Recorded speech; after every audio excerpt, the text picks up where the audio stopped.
Bonjour, l'invité du lundi vous propose une rencontre avec Emmanuel Hamelin. Avant de commencer l'émission, je vous rappelle qu'au bas de l'écran, vous avez l'adresse de la rédaction, surftvrédaction@gmail.com. Vous pouvez poser toutes vos questions à Emmanuel Hamelin, puis vous pouvez aussi réagir aux propos de l'émission. Emmanuel Hamelin, bonjour. Bonjour. Je suis très heureux de vous avoir sur ce plateau, Emmanuel. Alors, ma première question, est-ce que cette campagne va enfin démarrer, Emmanuel ? Elle vient de démarrer depuis l'arrivée en campagne Oui. de Gérard Collomb. Oui. Nous, on a démarré déjà depuis un long moment. Oui. Et on est heureux que Gérard Collomb, enfin, Alors, pour quelle raison monter sur le ring pour débattre avec nous sur ces élections municipales. Pour quelle raison il y a cette espèce de lenteur, il y a cette espèce d'hésitation à y aller, à se lancer ? Écoutez, il faudra lui poser la question à lui. Nous, on est prêts depuis longtemps. On a sorti déjà des documents. Oui. On a fait une campagne primaire d'abord, entre nous. Oui. Ensuite, on a fait l'union. Ensuite, on a présenté un certain nombre de choses aux Lyonnais. D'abord, les maires des arrondissements. Ensuite, les têtes de liste et les responsables thématiques. On a présenté le contrat avec les Lyonnais. Donc, nous, on avance. Et Gérard Collomb qui nous disait au conseil municipal, vous l'avez entendu comme moi, que son entrée en campagne, ça va se voir, ça va être un feu d'artifice. Vous allez voir ce que vous allez voir. Bah, écoutez, moi je pense que ça a fait pchit son entrée en campagne, parce qu'il a démarré par nous présenter ses têtes de liste. 6 hommes, 3 femmes qui ne sont pas très connues du grand public, 6 hommes qui sont des vieux briscards de la politique. Donc c'est pas tout à fait paritaire, mais ça c'est peut-être pour ennuyer Najat Vallaud-Belkacem. Et puis, c'est pas très sexy sur le principe, vous voyez, en termes de renouvellement. Ensuite, il nous a présenté son bilan avec beaucoup d'erreurs. Beaucoup de choses faites par d'autres dont il s'approprie la paternité, mais nous allons bien évidemment le dire, beaucoup de chiffres qui ne sont pas exacts. Et pendant que lui, il parle du passé, eh bien Michel Avare, lui, il parle de l'avenir. Au même moment, il présentait sa vision de Lyon et de la métropole. Il présentait son pacte avec les Lyonnais en dévoilant un certain nombre de ses propositions. Donc vous voyez, nous, on est vraiment prêts depuis un moment et on a l'impression que le camp d'en face arrive de manière un peu poussive parce qu'ils sont tellement convaincus de la victoire qu'ils ne prêtent même plus attention à la compétition. Je crois que c'est une erreur.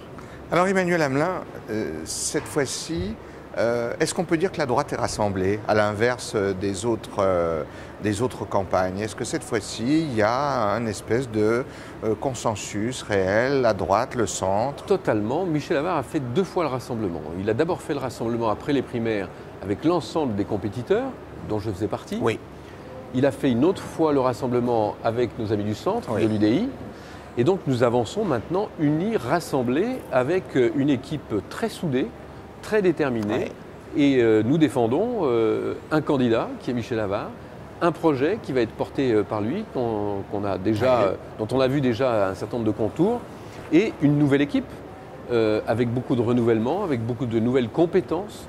Et donc voilà, le rassemblement est là et nous sommes dans une situation où, en face de nous, nous avons un Gérard Collomb qui, pour la première fois depuis 2001, part dans une campagne sans union.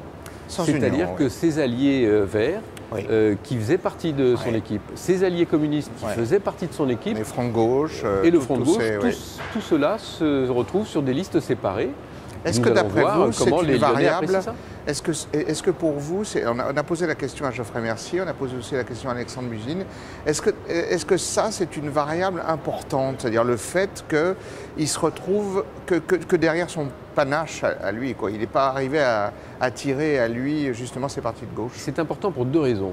C'est important d'avancer groupé, puisque on le sait, souvenez-vous, en 2001, l'échec de la droite, c'était l'échec de la désunion. Oui. Nous étions partis séparément et en face de nous, on avait un Gérard Collomb avec une liste. Oui. Aujourd'hui, c'est l'inverse. C'est l'inverse. Donc évidemment, de ce point de vue-là, c'est important. Et puis, il y a un deuxième enseignement qui est important. C'est comment se fait-il qu'après 2 mandats, Oui. le maire sortant, qui a fonctionné avec une équipe municipale composée de verts, de communistes et de socialistes, et de société civile, eh bien, se retrouve aujourd'hui dans une situation où ses alliés d'hier se retrouvent ses compétiteurs d'aujourd'hui. Oui. C'est aussi quelque chose qu'il faut prendre en compte. Oui.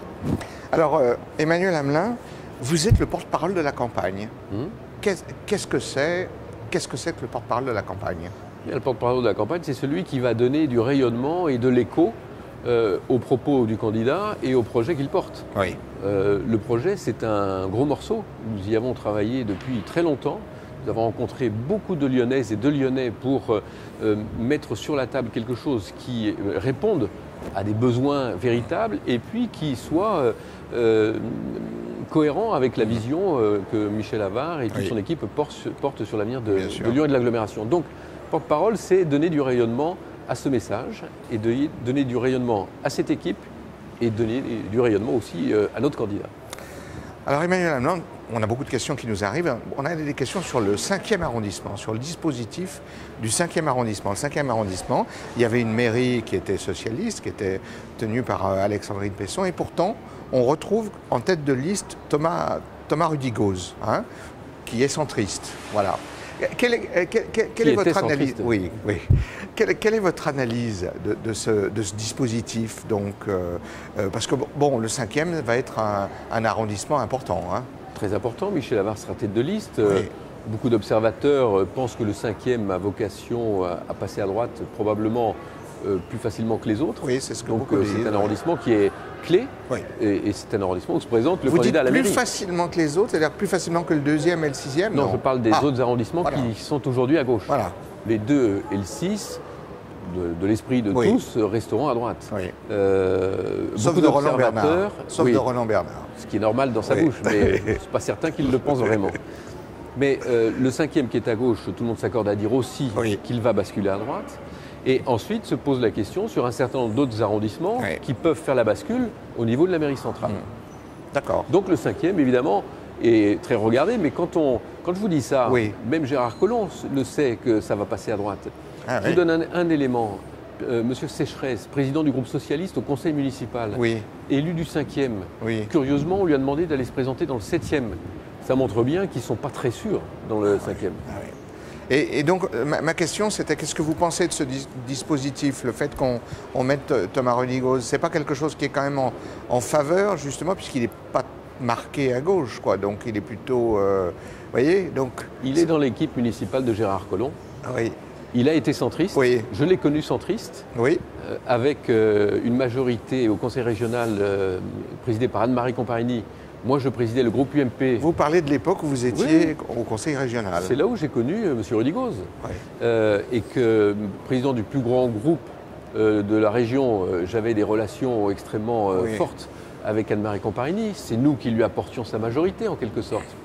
Et je peux vous dire qu'à l'époque, Thomas Rudigoz disait beaucoup de mal de la gauche, y compris de la gauche rhône-alpine et bien évidemment de la gauche lyonnaise. Donc, moi, vous savez, ces retournements de situation... Bon, certains peuvent avoir des parcours qui font que, moi je ne juge pas. Et puis certains autres, je me poserai toujours la question, sans avoir forcément la réponse, c'est qu'est-ce qui a pu les motiver?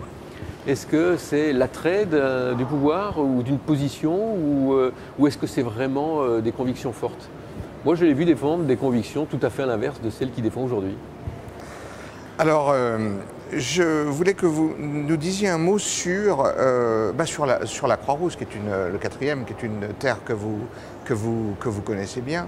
Donc, il y a un personnage phare, hein, qui est M. Kimmelfeld, qui va être tête de liste. Bon, ce sont un peu vos terres, vos anciennes terres. Hein. Vous étiez député de la Croix-Rousse, on le rappelle. Est-ce que là, les jeux sont faits, vous qui connaissez bien la Croix-Rousse, ou est-ce que... À gauche, ils pensent que les jeux sont faits et que David Kimmelfeld va être élu comme ça, tout naturellement. Je rappelle quand même plusieurs choses. D'abord, effectivement, c'est un territoire que je connais bien pour en avoir été le député. Je suis aujourd'hui, depuis 2008, élu du 4e arrondissement, donc je siège, même si je suis également au conseil municipal. Donc c'est un arrondissement qui m'est cher, bien évidemment. Donc je le connais bien. Est-ce que la sociologie, c'est des questions qui nous sont posées, est-ce que la sociologie du 4e a changé? On a coutume de dire que le 4e, c'est boboisé. Oui. Bon, comme tous les grands centres urbains, on sent quand même une sociologie qui s'est effectivement boboisée, qui a plutôt tendance à voter à gauche. Bon. Le 4e, je vous le rappelle, a voté à gauche aux dernières élections présidentielles et législatives. Pour autant, en 2008, le seul arrondissement de gauche qui ne passe pas au premier tour, c'est celui où j'étais tête de liste, c'était le 4e. Et qu'au deuxième tour, nous avions le 2e, le 6e traditionnellement, et le 4e. Et nous perdions au premier tour le 3e et le 5e.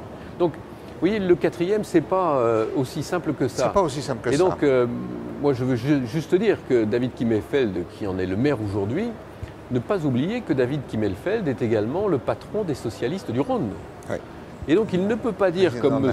Collomb, que je suis d'un socialisme honteux ou d'un socialisme caché. lui, il est obligé de l'assumer. Il défend l'action du gouvernement, c'est son rôle, c'est son job. Et il anime le Parti socialiste dans le Rhône. Donc voilà, il ne pourra pas se cacher derrière son petit doigt pour dire qu'il est socialiste parfois. Ouais. C'est un vrai socialiste.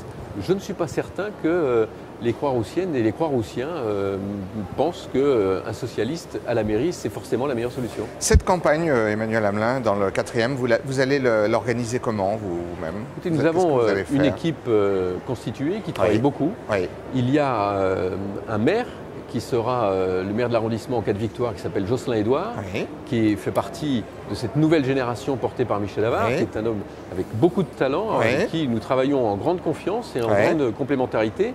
Donc nous avons une équipe sincèrement très très active et depuis de longues semaines et de longs mois, nous travaillons sur les marchés, nous faisons du porte-à-porte, nous faisons des réunions chez l'habitant et je dois vous dire que les rencontres que nous avons et les contacts que nous avons sur la Croix-Rousse sont plutôt bons. Est-ce que vous organiserez, enfin on n'appelle pas ça des meetings, mais on a vu quelquefois des réunions un peu amples, la salle de la ficelle, dans des lieux comme ça. Est-ce que votre campagne va être ponctuée par des rassemblements un petit peu? Bien évidemment, nous avons déjà le premier grand rassemblement qui est le 5 février à la Cité internationale, au Palais des Congrès. Donc j'incite tous les Lyonnaises et tous les Lyonnais qui veulent venir et entendre le message de Michel Avare et son projet à nous rejoindre. Mais bien évidemment, dans les arrondissements, nous aurons des projets et des programmes spécifiques, nous les porterons localement et nous aurons l'occasion d'organiser bien sûr des réunions pour présenter et le projet et les candidats et la liste que nous aurons pour défendre ces projets autour de Michel Avare. On ne vous demande pas de dévoiler le programme pour le 4e, mais il va y avoir des propositions pour le 4e arrondissement, bien évidemment, des choses qui n'existent pas, voilà, des choses vraiment nouvelles, oui. Oui, des choses nouvelles. Nous avons fait dans le 4e ce que nous avons fait dans tous les autres arrondissements, c'est-à-dire multiplier les rencontres, les contacts.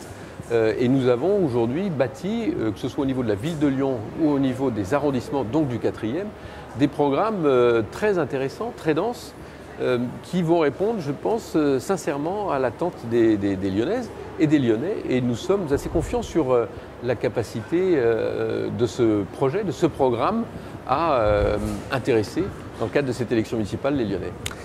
Emmanuel Hamelin, merci d'avoir répondu à toutes nos questions. Avant de terminer l'émission, je rappelle qu'au bas de l'écran, vous avez l'adresse de la rédaction, surftvrédaction@gmail.com.